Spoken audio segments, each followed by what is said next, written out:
That's a pure tactical definition of what working on the business means versus working in the business. Because we hear that a lot in, the business world of like, you want to work on the business, not in it. Working on the business is looking for new opportunities, learning new things that you can have the team implement, and just focusing on the vision and the strategy. That's working on the business. Working in the business is doing the technical details of managing cleaning turnovers and guest communication. And those are all important things, but that's more operational and technical, not strategic to move the business forward. So if we were going to recap this, right, the first thing is, like we always say, you got to get clear on what type of business do you want to build. And there's no right or wrong answer. Just figure out what makes the most sense for you. Whether it's one vacation house or whether it's 500 STRs, internationally, whatever it is for you, just be clear on what you want and why you want that, and be willing to put in the work to make that happen. Then setting up that initial team to get those first couple of units going with cleaners and contractors to handle the on-site stuff. What's up, everybody? My name's Mike Sjogren, here with my co-host Emanuele Pani. We're part of a group of specialized real estate investors you've probably never heard of. We didn't start with deep pockets or wealthy families, and we don't rely on 401ks, mutual funds, or traditional real estate investing. In fact, many of us don't even own the properties that fund our freedom. If you ask the money experts out there, they'd say what we do is impossible, yet it's happening every single day. It's happening through a new niche called short-term rentals. We are Short-Term Rental Nation, and these are our secrets. What's going on, everybody? Welcome back to another episode of the Short-Term Rental Secrets podcast. I am your host, Mike Sjogren, here with my main man and brother from another mother, Mr. Emanuele Pani. What is going on, E? Brother, good morning. I'm actually pretty excited that we're doing a solo episode. We haven't done one of these in a little while. But they're always a time of reflection and feeling super grateful. Just our journey, man. Like we were talking off air, and our journey and looking back at our friendship, it's just a reminder of the averages of the people you hang out with, and just it's inspiring and it's awesome and it's super rewarding and it just, I don't know, man. It's a good vibe. I don't know how else to describe it, 100%, man. 100%. Yeah. Well, I'm excited for this one. This one will be fun. We were talking offline about what are some of the things that we could talk about today and some of the questions that we get asked. And if we had to wrap it all up in, a question, it's like, what are the keys to scaling? And there's a few different components that we'll talk about today. And then what does our role look like now that we've scaled and we have systems and teams in place? Like, what is our role?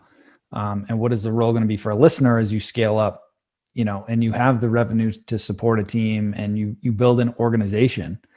And that's kind of, for me, that's kind of the fun part, Yeah. I'm learning to kind of see the fun in it. I think for a very long time, I shined away from any leadership topic because I didn't think I was quite there at that time.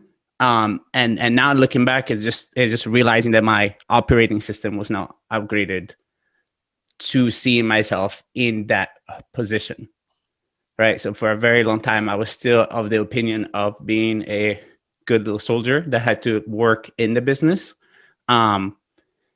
And that's what has taken me a very long time to kind of grow the systems. So I'm excited to kind of share that part of my journey. Because it makes all the difference. 100%.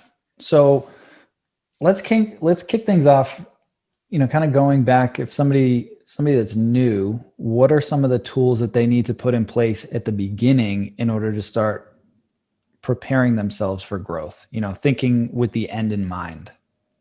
Mm-hmm.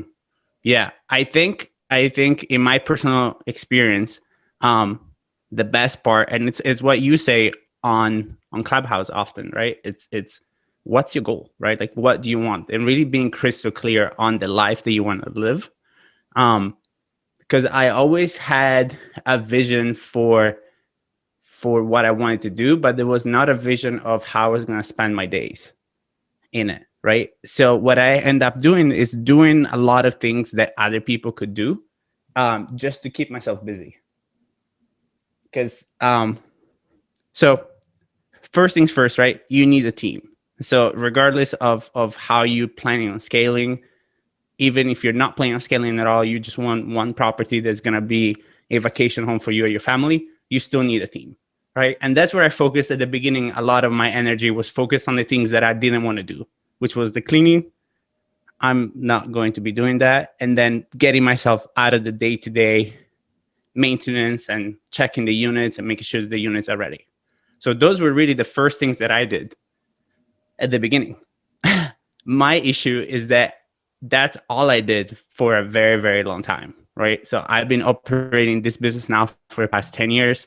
And for the longest time, kind of shameful to me, for 7 to 8 years of that business, I didn't have a property management software. It was literally an Excel spreadsheet linked to a merchant account on my computer that I used to process credit cards. So I literally had to manually go in there and process credit cards and send out reservation forms and make them.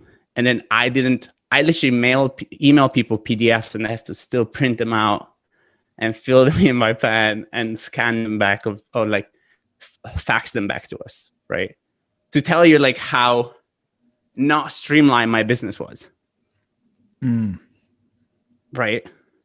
Yeah. And just understanding that aspect of it and the freedom that comes with leveraging technology in the sheer amount of time that you just get back. It's such an important thing that I think people overlook. Like the fact that you can do it and it's cheaper for you to do it, I think gets you to do things that really, though, if you look at them properly, they're not worth your time. They're not the highest and best use of your time, right? So like when you're starting out, some people have different rules of thought. If you want to clean your property the first time just to get a sense of what it actually takes, okay, go for it.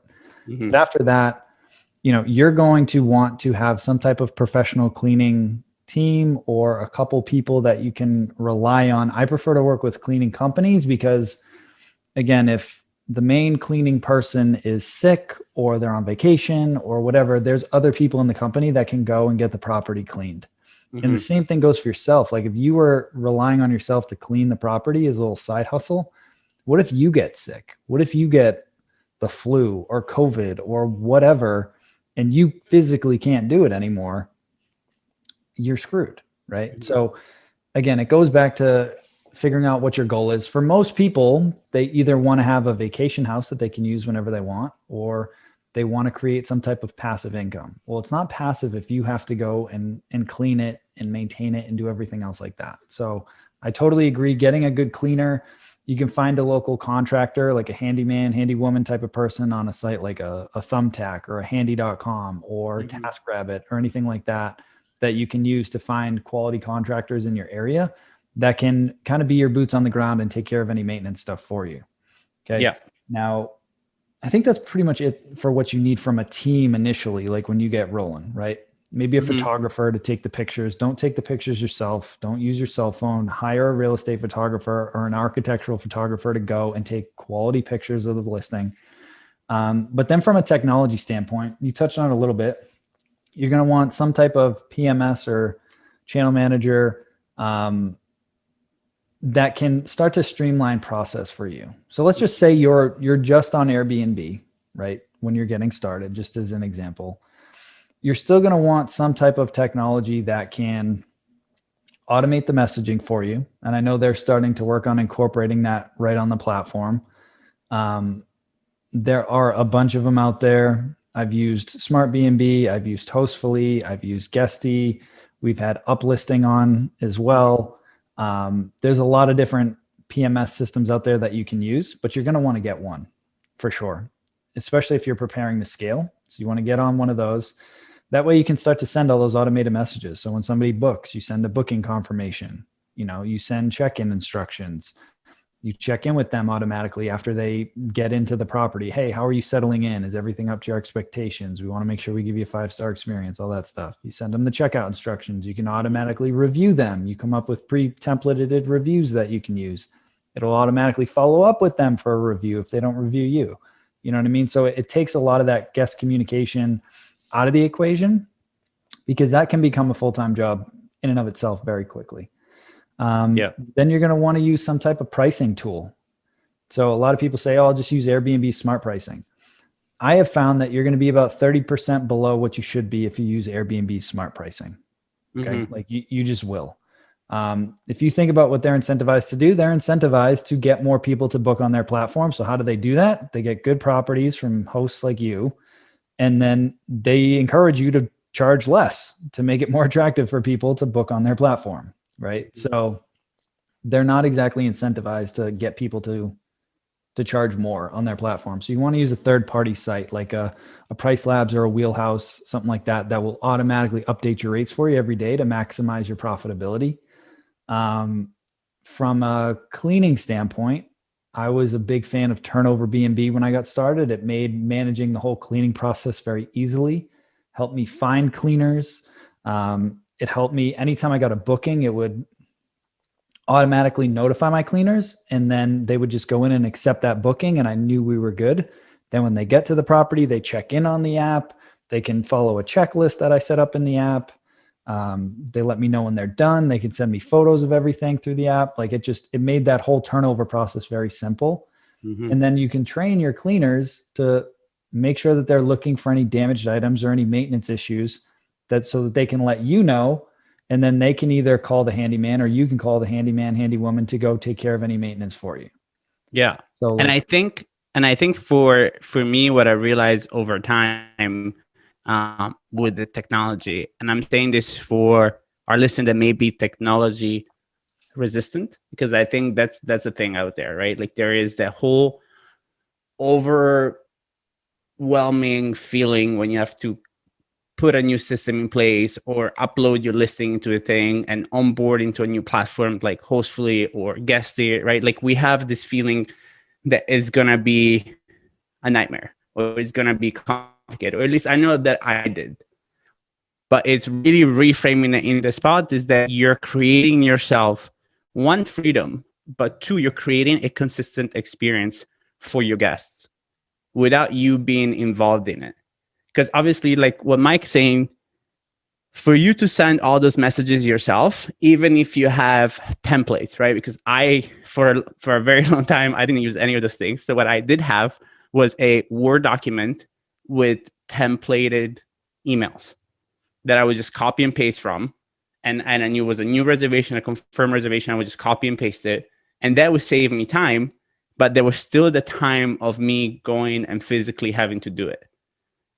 That now the system does automatically. So my guest experience is consistent every single time, which is the main benefit to me as being somebody that had a team for a long time, but did not use technology as much, did not leverage technology as much. Of my recent experiences is that our operations and experience is so much more uniform and is super streamlined. And everybody gets the same experience, and they go through our direct booking website, which is another thing that you might want to invest in, especially if you're seeing yourself growing at a scale. Having a direct booking website, it's how I did most of my business, right? I think 60% of my business today still comes from our direct booking website, and I have learned to use property management softwares like Hostfully to push my listings out to more websites to optimize my occupancy in the little holes. But that was one of the things that I did well, is having my direct booking website that generates leads by itself and has a local reputation. Because if you're looking to be a player in your town locally, it makes sense to start creating a brand that people know they can trust and come back to. Real estate agents, for example, are a big reason we stay very busy in the off season, is because they know they can come to us and their clients are going to get great experiences and they'll be taken care of. And the experience is the same. it's a uniform experience. So every time they send somebody to us, they're well taken care of. The properties are clean, they're ready, they're available, we're flexible, and we work with them. Absolutely. And then as you get a unit, 2, 3, 4 units up and running, and you're going through this process and you've implemented this technology and you get a feel for everything and how it flows, the next thing that you want to do is start preparing your mindset for scaling. And what I mean by that is you need to start thinking like an entrepreneur, like a business owner, and less like an operator that's working as a worker bee in your business. And so the next step is to start, anytime you do a task in your business, it could be processing a reservation, it could be answering a guest question, it could be anything that you do in your business right now, you want to start documenting that as if it was the last time you were ever going to do it, right? And it's developing that mindset that if I do this task and I document it, I create this process with screenshots and instructions, and I can record a video to go along with it, I could hand this off to somebody, even if they've never used this system before, and they could follow these step-by-step instructions and get the same result that I would. Mm-hmm. And you start to build up this database over time, and you can call it an employee manual. You could call it your SOPs, standard operating procedures, whatever you want. But as you start creating this over time, it could be simple as, like, even I still use just like a Google Drive. We just have all these Google Docs, and just it links out to different processes that we have. But when you do that, then you're preparing yourself for growth. Because if you just go out and you hire a virtual assistant, like we'll talk about in a second, but you don't have any of these processes documented, it's going to be really hard for you to onboard somebody and make sure that, again, to E's point, you're delivering a consistent experience because you haven't documented how you do things in your business. Mm-hmm. So that's the next piece. And then you go out and you find, even if it's a part-time virtual assistant, I found one part-time that would just work 4 or 5 hours a day for me from 12:30 to like 5:30, sometimes with a break in there, while I was still working at my job. So I knew 12:30 they'd show up, go online, they'd make sure that the last guest had checked out, that the cleaners had arrived, that there were no issues. If there were, they'd file the claims through Airbnb for me. They'd make sure that the next guest had their check-in codes and everything was good to go for their check-in. And they would just handle all that stuff in the middle of the day while I was at work. Mm-hmm. And then when I got home from work, I could check back in, see if there were any issues, make sure the guests were good to go, and we were fine. And then as you scale up, that part-time person becomes a full-time person. And then you add maybe a second part-time person with a full-time person, right? And it just continues to scale. And you've gone through that process fairly recently now, where you brought on that, full-time, call it an executive assistant, quasi property manager on your team. What's that experience been for you? Yeah. So that is, has been some of the most liberating experience, because it literally has given me the feeling of owning a business rather than working in one. For the first time, I've been doing this for 10 years, right? But I realized, and I had a moment the other day that was in the middle of the day. And for those of you that know, me and my wife work together in this business. So Joyce, which is our new team member, her role is to really help both me and Tasha. And we had a moment that was right around now. It was like lunchtime, and we were just hanging out, and we didn't have to do anything. And somebody was answering the phones, and something happened, and that got reported to the team, and was just a couple beeps on the phone that you just quickly looked at, but no action had to be taken. And in that moment, you realize you have a haha moment, right? And you're just like, this is what everybody's been talking about. To Mike's point, I did not document my systems forever. And I just now started doing it. And super simple, I'm doing exactly what Mike says, right? I have a drive. All the different tasks that I do on a day-to-day basis are there. And I record Zoom videos. By now, we're all experts on how to run a Zoom meeting. We just record Zoom meetings by myself. I share my screen and I just record myself. And then it goes in the appropriate folder. And then if I want her to do it with me, we do live training sessions where she goes through it or I go through it, and then she repeats what I do. And that also gets saved and put in there. And then as she's learning, she's going to keep taking more and more things off my plate, and she'll need less hand holding. And the other thing that she's doing is she's creating the operating manual.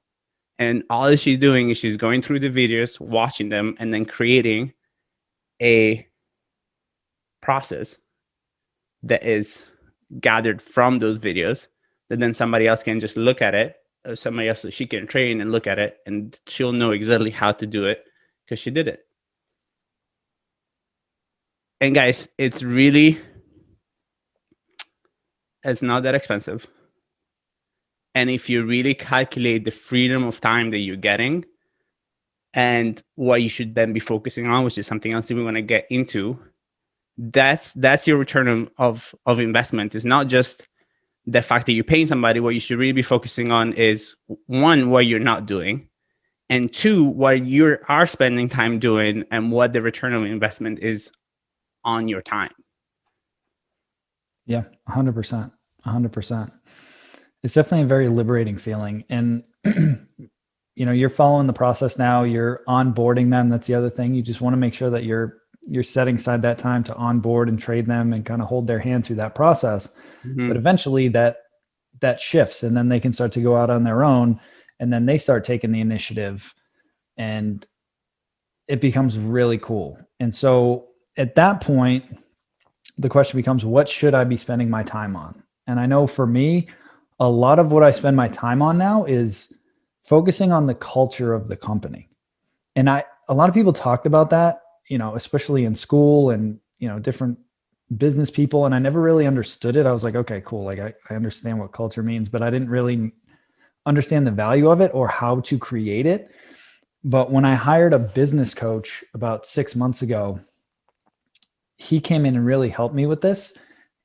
And when I started doing that and focus more on the culture instead of like the task delegation, what I found was the team took more ownership and more initiative to just run with it without me having to delegate everything.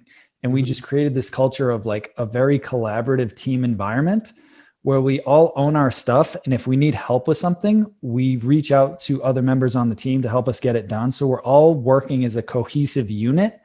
Mm-hmm. And it's just been a complete game changer, like total game changer, where like, my assistant, he comes on every single one of my coaching calls in the mastermind, and he's, constantly hearing me talk about different things that we're doing in our business. But every once in a while, he'll pick up on a nugget.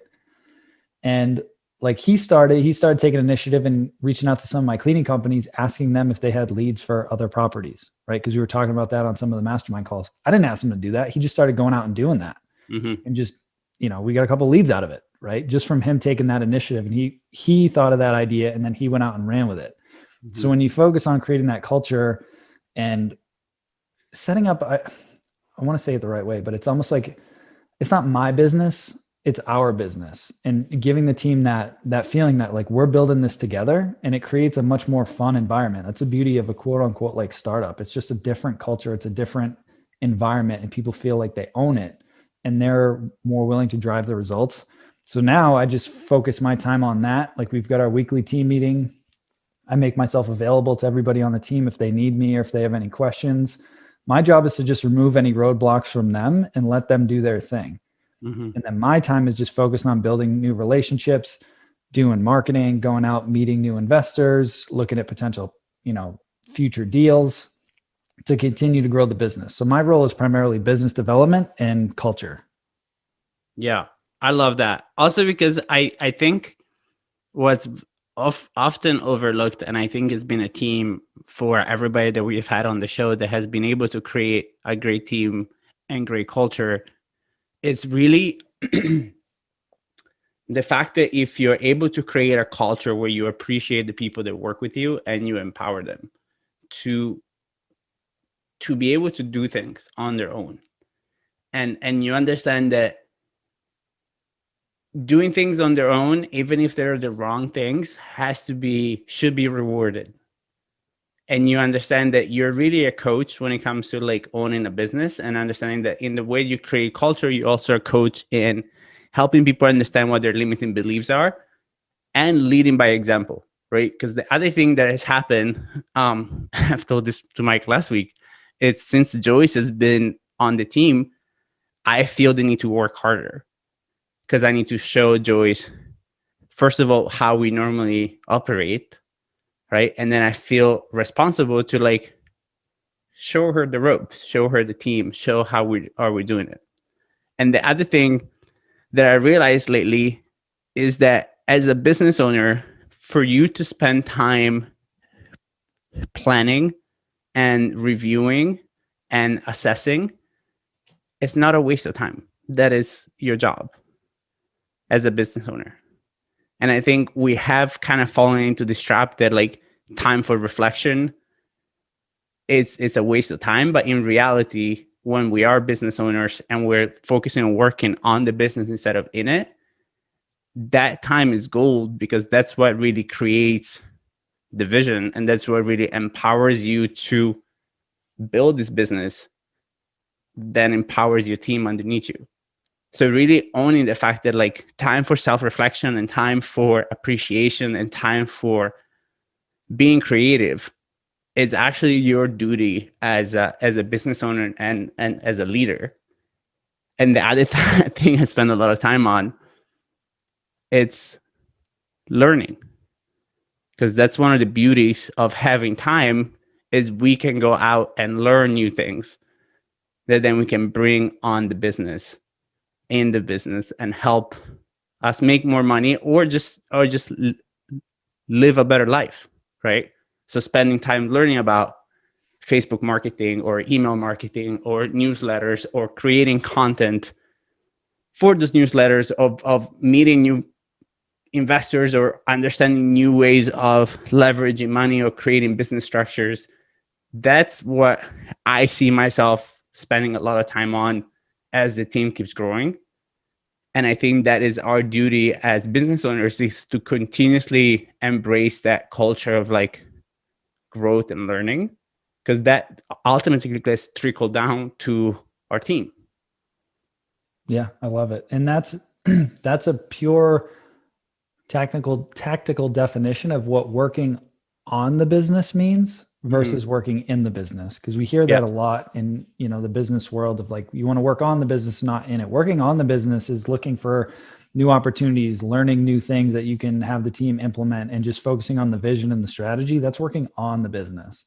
Working in the business is doing the technical details of managing cleaning turnovers and guest communication, and those are all important things, but that's more operational and technical, not strategic to move the business forward.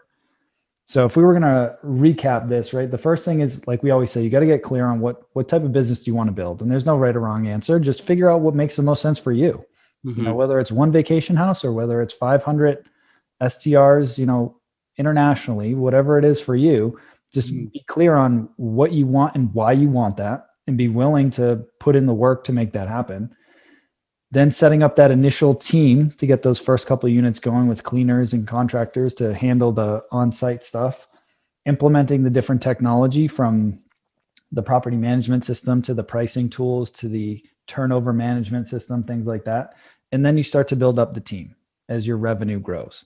So that's a really high level overview of what it looks like and what are some of the keys to scaling. But again, a huge part of that is putting on your CEO hat and starting to look strategically at the business of, how can I create streamline processes that somebody else could follow with minimal instruction to make it as easy as possible for me to elevate myself out of the business so I can continue to grow it instead of have to run it on the day-to-day. Yeah. And as you're creating those systems, don't wait until the systems are perfect. Just start documenting how you do things now.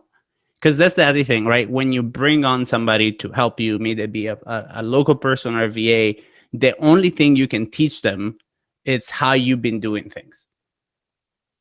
So how you've been doing things is that what you teach them. And then once you learn how to do things how you've been doing them, then you can focus together in making things better. But that first little step is you not doing the things that you've been doing and training somebody else to do them. And that's the only thing that you know how to train somebody. Because if you're going to onboard somebody and you're going to think about, I'm going to onboard them while implementing new systems, nothing is going to happen because one, you don't know those systems because you've never done them yourself. And by that same token, you don't know how to train them because you don't know what you don't know about those new systems. So you're going to onboard them with the systems that you have, even if they're crappy, even if you're not proud of how they are. But the reality of things is that that's your system. And I think you have to be okay with being honest with where your business is. Because at the end of the day, the only person that you're hurting by not being honest with yourself, it's you. And onboarding somebody makes you have to be super honest as to how your business has been running, because they'll ask you questions. Why do we do this way? And you have to answer those questions, right? And having that culture of just like being understanding and really growing with people, that's the best thing, and that's what makes a team member feel appreciated too. Yeah, we're all learning. Yeah, and it will evolve over time. It will. The processes will evolve. The team will evolve. Your whole system will evolve, and that's the beauty of it. Right. So, hopefully, you guys got some value out of this. It was fun doing a solo episode. We haven't done one in a while, and we thought, you know what? Why don't we get one of these out and just kind of talk about some of the questions that we get asked a lot, and most of them are around scaling. So if you guys like this, make sure you subscribe to the podcast, leave us a review. If you know some other folks in the industry, make sure you guys share it with them. You know, every single week we're coming out with new content. So make sure that you guys share it. And again, thank you guys so much for being here. We'll see you guys soon. Hey, STR Nation, if you enjoyed this episode, please make sure to hit that subscribe button and leave us a review. And in the comments, let us know what topics you want us to cover on upcoming episodes, and we'll make sure to get that in the books for you. And if you really want to learn how to launch, automate, and scale your short-term rental business, if you want to go deeper, then check out our free masterclass at strsecrets.com.